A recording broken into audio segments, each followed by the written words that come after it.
네, YTN 라디오 희재윤의 뉴스 정면 승부 4부 시작합니다. 4부에는 지방선거 후보자들의 목소리를 듣는 지선 맥잡기 순서가 마련되어 있습니다. 6월 1일 지방선거까지 이제 8일 남았는데요. 오늘은 전북으로 가보겠습니다. 조배숙 국민의힘 전북도지사 후보 전화 연결됐습니다. 조 후보님 안녕하세요. 네, 안녕하십니까. 네, 자, 전북은 민주당 지지세가 아무래도 강한 지역 아니겠습니까? 네. 험지에 출마했다라고 볼 수도 있겠는데 출마 결심하게 된 계기가 있으신지요? 네, 험지라고 하셨는데 네, 사실 누구나 꽃길을 걷고 싶어 하죠. 그렇죠. 예, 정치인이라면은 당선 가능성이 있는 지역을 선택하는 게 인지상정입니다. 네, 예, 그래서 사실 고민도 많이 했습니다만 네, 그러나 지금 전북 경제가 굉장히 어렵습니다. 네, 여러 가지 이유가 있겠지만 저는 지난 30여 년간 계속된 민주당 일당 독점 구조의 폐해라고 생각합니다. 네, 지난 지방선거에서는 지방의원 236명 중에 국민의힘 의원 한 명도 배출하지 못했어요. 네, 네. 그래서 236대 제로입니다. 기네스 북감이죠. 근데 그 결과 전북의 1인당 소득은 전국 최하이고 네. 성적이 꼴찌입니다. 저는 이런 민주당 일당 독점 구도를 깨고 정쟁을 해야만 발전할 수 있다고 생각해서 저는 첫째 이제 민주당 일당 독점 구도를 깨기 위해서 네. 출마를 했고요. 네. 또 다른 이유는 이제 그러면 전북 경제를 발전시켜야 되잖아요. 예, 예. 예. 저는 이제 강력한 지금 이제 여당의 후보입니다. 예. 또 윤 대통령도 대선 기간 내내 전북을 5번이나 방문을 했어요. 네. 그래서 관심이 많습니다. 그래서 전북은 발전할 수 있는 어떤 새로운 호기를 맞았고 이 기회를 놓쳐서는 안 됩니다. 예, 예. 그래서 우리 전북은 다른 곳과 다르게 민간 영역이 굉장히 취약해서 네. 발전을 위해서는 정부 차원의 예산 지원이 절실하거든요. 네. 저는 이런 예산을 잘 따올 수 있는 적임자입니다. 네. 그래서 윤석열 대통령의 제가 서울대 법대 4년 선배입니다. 아, 그러신가요? 예. 네, 네. 그리고 정부 핵심 부서에 있는 인물들과 직접 소통이 됩니다. 네. 네, 그래서 예산 폭탄을 쏟아부을 자신이 있어서 출마하게 됐습니다. 네. 예산 폭탄으로 전북 경제 발전 또 그리고 지금까지 전북의 발전이 지체됐었던 것이 민주당의 일당 독점 체제가 원인이다 이렇게 진단을 하셨는데 자 그렇다면 이제 어떤 공약으로 유권자들을 설득하고 계십니까? 네, 여러 공약이 있겠지만 경제가 제일 문제겠죠. 네. 그래서 이제 일자리를 늘리고 소득을 늘리는 것이 가장 시급한 문제인데요. 전라북도의 큰 틀을 위해서는 우선 이제 새만금이 있습니다. 네. 그래서 군산, 김제, 부안을 이제 새만금 메가시티를 조성해서 네.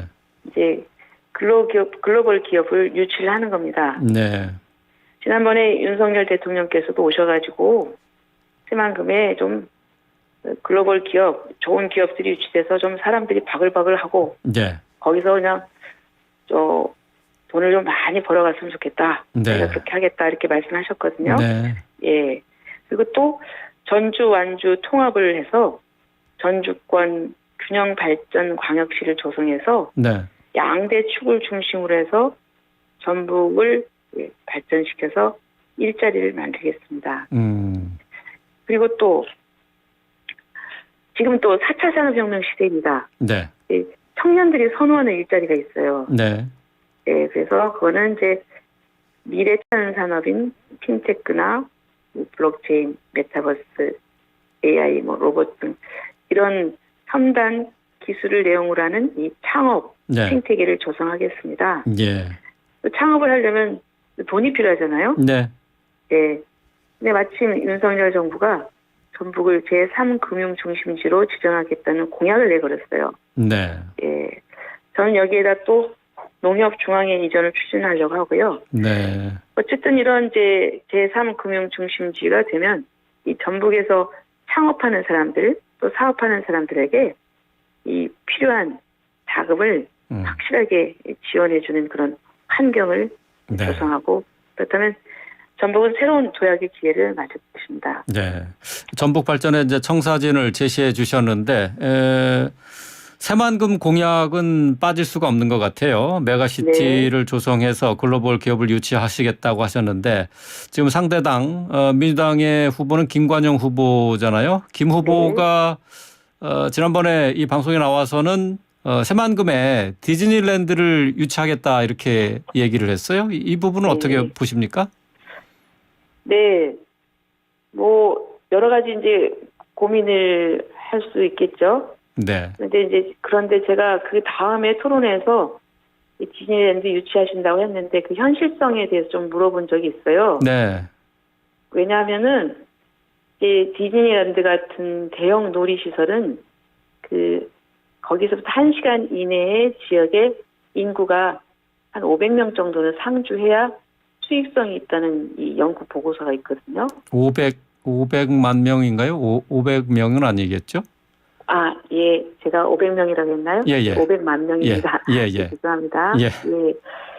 그렇게 볼 때, 지금 근처에 아직 500만 명 인구가 상주되는 데가 없거든요. 예, 예. 그래서, 물론 필요하긴 하나, 지금 당장 볼 때는 현실성이 떨어진다. 그리고 본인도, 여러 가지 또 뭐, 힙합 무슨 공연장이나, 그다음에 컨벤션, 호텔 쪽 이런 것이 또 들어와야 된다. 또 본인도 그렇게 또 말씀을 하셨어요. 네, 그래서 네. 지금 당장은 조금 현실성은 떨어지는 게 아닌가 하는 그런 생각이 듭니다. 예, 현실성이 실제로, 떨어진다. 예. 예, 실제로 홍콩이나 네. 그리고 프랑스 파리에서 이제 디즈니랜드가 적자입니다. 예, 그래서 아마 수익성을 디즈니랜드가 따지지 않을까 이런 생각이 듭니다. 네, 그렇군요. 지금 상대 후보가 이제 김관영 후보인데요. 사실 네. 국민의당 출신으로 서로 잘 아시잖아요. 네, 예. 네. 상대 후보 어떻게 평가하세요? 네, 김 후보는 한때 저하고 국민의당에서 한솥밥을 먹고 활동했다고 볼 수 있는데 정치에서는 영원한 적도, 영원한 동지도 없다는 그런 경험을 좀 실감하게 됩니다. 네. 물론 이제 김 후보도 전북 발전을 바라는 마음은 저와 크게 다르지는 않을 거라고 생각을 합니다. 네. 그런데 저는 김관영 후보가 민주당에서 나가 계시는 동안은 민주당에 대해서 여러 가지 잘못된 모습에 대해서 날카로운 아픈 지적을 했거든요. 네. 예. 조국 전 장관에 대해서도 막 비판하고 있는데 네. 그런데 이제 민주당은 전혀 변한 게 없어요.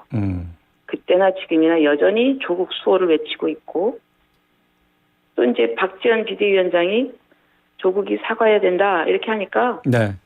또 열성 당원들이 아주 득달같이 달려들어서 사퇴하라 이렇게 요구하는 게 민주당 현실 아닙니까? 예. 예. 네, 그런 위선적인 이런 모순적인 모습을 비판하셨으면서 도지사 공천을 받기 위해서 반성도 하나도 없는 이 민주당에 들어가는 모습이 저는 좀 아쉽다고 생각합니다. 네, 예. 자, 한 1분 정도 시간이 있는데요. 네. 지난 대선에서 윤석열 후보가 전북 득표율에서 역대 최고치를 기록했습니다. 변화가 일어나고 있다고 보시는지요? 아, 예. 저는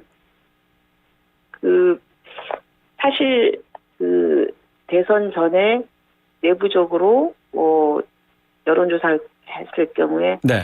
한 30%까지 나오는 것도 있었어요. 네. 저를 상당히 기대를 했는데 저희들 기대보다는 조금 못 미치지만 네. 그래도 변화가 있다. 그리고 중요한 것은 2030이 변화하고 있다는 것입니다. 네, 네. 그래서 그전에는 작년 초반만 해도 국민의힘에 입당해달라고 하면은 아주 손사래를 치고 그랬는데 지금은 부탁도 안 했는데 네. 2030이 자발적으로 온라인으로 입당을 해서 대선 기간까지 해서 한 1,200명이 예, 예. 입당을 했어요. 예. 엄청난 변화거든요.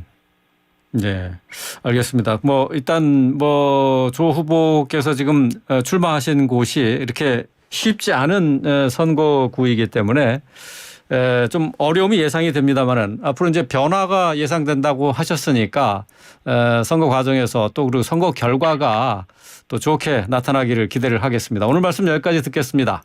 네, 감사합니다. 네, 고맙습니다. 네. 전북도지사 국민의힘 후보죠. 조배숙 전 의원과 얘기 나눠봤습니다.